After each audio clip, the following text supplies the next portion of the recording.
حسد ایک ایسا زہر ہے کہ جو انسان پیتا تو خود ہے اور چاہتا ہے کہ سامنے والا مر جائے۔ لوگ برابر پیدا ہوتے ہیں لیکن ان میں قسمت اور مال میں فرق ہوتا ہے، اور پھر موت انہیں برابر کے مربع پر واپس لے آتی ہے۔ بہت قیمتی ہوتے ہیں وہ دکھ جو ہمیں جائے نماز تک لے آتے ہیں، اور بہت قیمتی ہوتے ہیں وہ آنسو جو رب کے حضور اپنے گناہوں کی شرمندگی کے بہائے جاتے ہیں۔ ہم ذاتی طور پر تو اکیلے ہو سکتے ہیں، مگر روحانی طور پر ہم ہمیشہ ان لوگوں کے ساتھ ہوتے ہیں جو ہمارے دلوں میں بستے ہیں۔ جب انسان بے جا اور حد سے بڑھی ہوئی خواہشات سے چھٹکارا پا لیتا ہے تو گناہ اس انسان سے رخصت ہونے لگتے ہیں۔ ہر انسان اپنی زبان کے پیچھے چھپا ہوا ہے، اگر اسے سمجھنا ہے تو اسے بولنے دو۔ ہمارا سب سے غلط گمان اور وہم یہی ہوتا ہے کہ ہماری جگہ کوئی نہیں لے سکتا۔ دل بڑا رکھیے، تنگ دل رہیں گے تو بیمار ہو جائیں گے، اور انسان کی بیماری کی بہت سی وجوہات میں سے ایک اس کی تنگ نظری اور دوسری اوروں کی دل آزاری ہوتی ہے۔ یہ زندگی آزمائشوں کا سمندر ہے، کسی سے لے کر آزمایا جاتا ہے تو کسی کو بے تحاشا دے کر آزمایا جاتا ہے۔ وفاداری کسی بھی رشتے میں روح کا درجہ رکھتی ہے۔ جس طرح روح کے بغیر جسم کی کوئی ویلیو نہیں، اسی طرح وفاداری کے بغیر رشتے بھی بے معنی ہے۔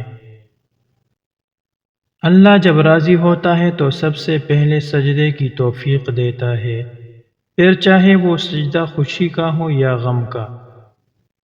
وقت تو انسان کی شکل تک بدل دیتا ہے، تو رشتوں کی کیا اوقات ہے۔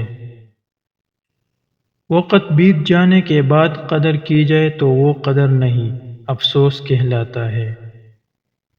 اور کسی کو بدلنے کی کوشش نہ کرے، ان روحوں کو تلاش کرے جو شروع سے آپ جیسے ہو۔ جس ملک میں اللہ عز و جل کا تصور صرف مسجد تک محدود ہو، وہاں پر بازار میں خالص چیزیں اور معاشرے میں مخلص انسان نہیں مل سکتے۔ دنیا ایسے لوگوں سے بھر گئی ہے جن کے دل اپنوں کی وحشت کے سبب پھٹ چکے ہیں۔ عزت کرے ان لوگوں کی جو اپنی مصروفیات میں سے آپ کے لیے وقت نکالتے ہیں، لیکن محبت کرے ان لوگوں سے جو آپ کی خاطر مصروفیات بھی ترک کر دیتے ہیں۔ اللہ پاک کرے کہ ہماری قبریں ہماری بستروں سے زیادہ آرام دہ ہو۔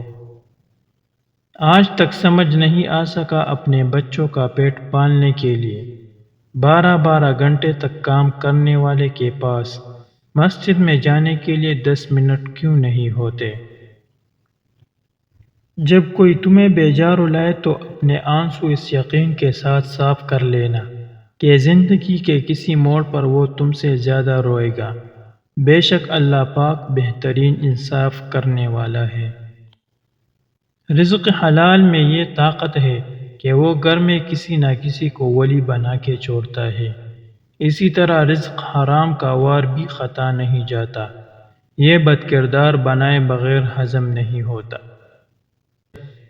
اگر تمہاری ماں تمہارے غصے کی وجہ سے تم سے بات کرتے ہوئے ڈرتی ہے تو پھر تم پر افسوس ہے، کیونکہ تم نے اپنے ہاتھوں سے مغفرت کا دروازہ بند کر دیا۔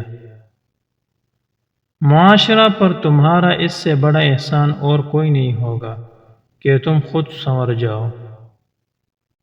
یہ دنیا مکافات عمل ہے، آج کسی کی راہ میں تم پتھر رکھو گے تو آنے والا وقت تمہاری راہ میں پہاڑ بن جائے گا۔